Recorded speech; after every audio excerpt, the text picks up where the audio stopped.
नाही नाही ते बोलले का मला ते यांना ना माझ्याविषयी काही वाटतच नाही.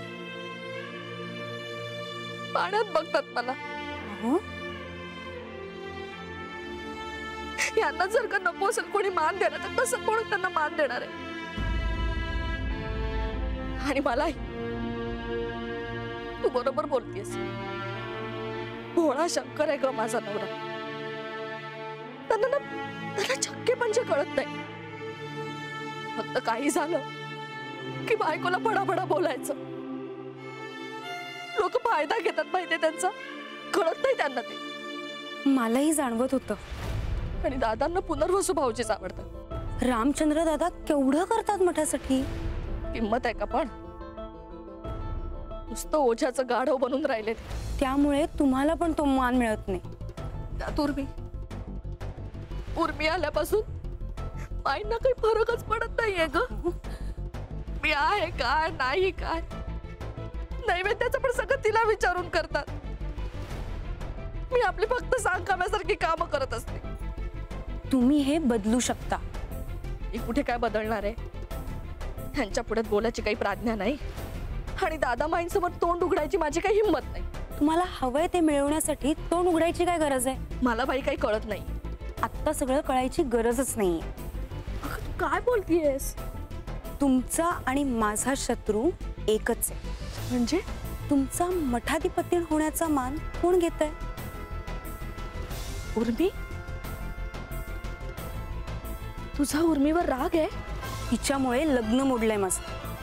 मग आता मी तिचं झालेलं लग्न मोडणार.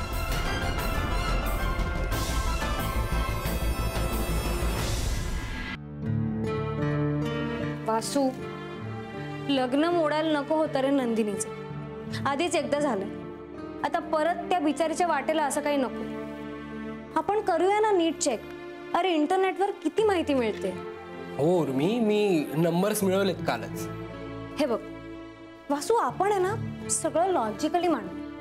म्हणजे कुमुद वहिनींचं काय काय म्हणणं होतं की त्याच्या मुलींसोबत भानगडी होत्या, त्यांना मारायचा, पैशाचे फ्रॉड करायचा, काय तर व्यसनं होती. आता या सगळ्या गोष्टींमधल्या कुठल्या कुठल्या गोष्टी आपण चेक करू शकतो ना हे पाहायला हवं. आता या पोरींच्या भानगडी वगैरे आपण नाही तपासू शकत. म्हणजे मुळात त्या मुली शोधणं आणि तो त्यांना मारत होता की नाही हे सगळं तपासणं हे जरा अवघड आहे. त्यापेक्षा मला वाटतं तो त्यांच्याकडे काम करत होता ना त्या बॉसशी संपर्क आपण साधू शकतो आणि तपासू शकतो हे सगळं की त्याने खरंच फ्रॉड केला होता की नाही. आणि व्यसनांचं पण आपण शोधू शकतो. नाही नाही, नुसतं शोधणं नाही वासू, आपल्याला पुरावे देता यायला हवेत. हा ते होईल. मी बघ सगळ्यांचे नंबर सुद्धा काढून ठेवलेत. वासू, मी एकदा बोलू का रे कुमुद वहिनींची. बोल. पण मला सांग त्याने काय होणार आहे. त्यांनी जी माहिती दादांना सांगितलेली ती माहिती थोडीच बदलणार आहे. आपल्याला सुनीलचा इतिहास तपासावा लागेल. फक्त मला वाटतं.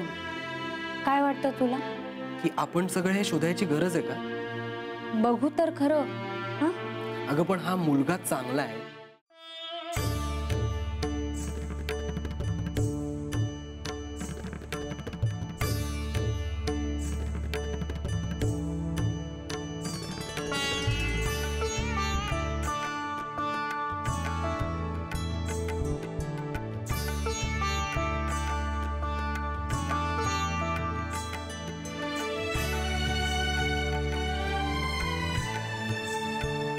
बडा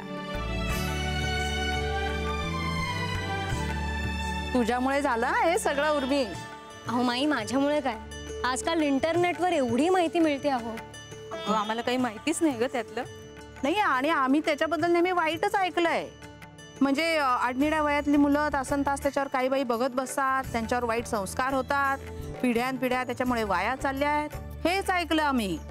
तर त्याचा एवढा उपयोग होतो हे पहिल्यांदा कळलंय. मला शिकव त्यातलं काय काय. खरंच उर्मी, हे लग्न झालं ना तर फार बरं होईल. यांच्या ना मनावरचं ओझं उतरेल, वासूवरचा यांचा राग निवळेल, आणि तुझा तर काय सून म्हणून त्यांना अभिमानच वाटेल हे नक्की. बर, मी सगळ्यांना साखर देऊन येते. हा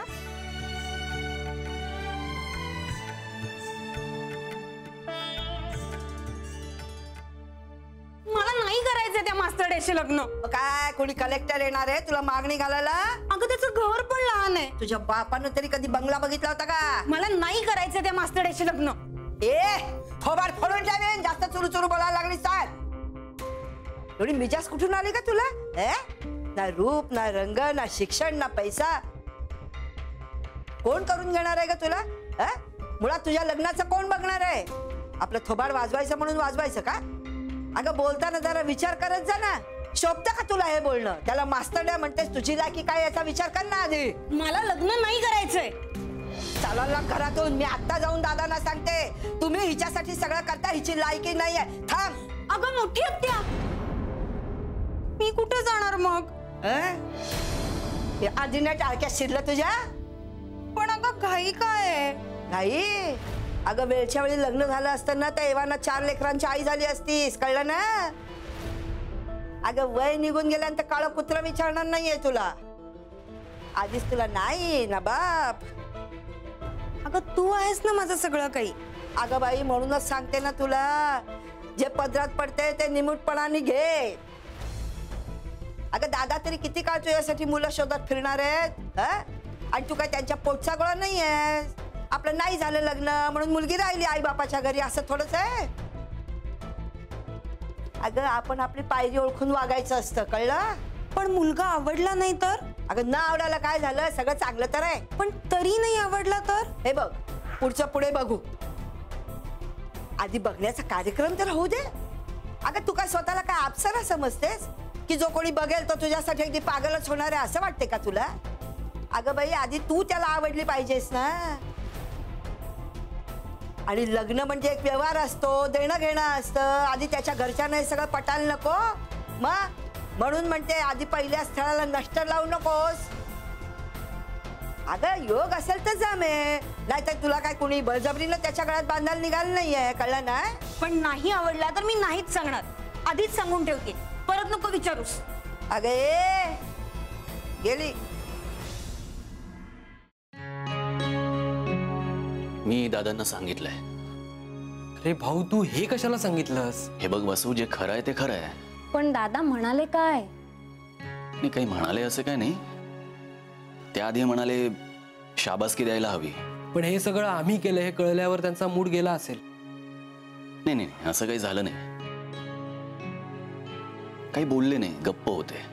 हरकत नाही, त्याबद्दल नापसंती व्यक्त नाही केली हे काही कमी नाहीये. पण त्यांना मनातून वाटलं असेलच तसं. असू, आता तू ना उगाच काहीतरी इंटरप्रेट करू नकोस. अरे मी इंटरप्रिट करत नाहीये, मी ओळखतो दादांना चांगलं. हे बघ वसू, उर्मी म्हणते ते खरं आहे. काय आहे, आणि दादांना ओळखण्याची जर गोष्ट असेल तर मी त्यांना तुझ्या आधीपासून ओळखतो. त्यांनी मनातून तुला शाबासकी दिली असणारच. तेच तर. चला चालू दे तुमचं, येतो मी. हे सगळं ऐकून माझ्या अर्धांगिणीला हुडहुडी भरेल. चला येतो. वासू, माझ्या सासूबाईंनी म्हणे कौतुक केलं आज माझं. हो त्या म्हणाल्या की इंटरनेटचा असा चांगला वापर माहिती नव्हता आम्हाला. अच्छा. आणि नणंद म्हणाली की मला पण शिकव. मला पण शिकव ना मग. तुला काय आणखीन शिकवायचं? वश करण्याची कला. लग्नानंतर नंदिनीची प्रगती अगदी भरभराट होईल हे स्पष्ट दिसतंय.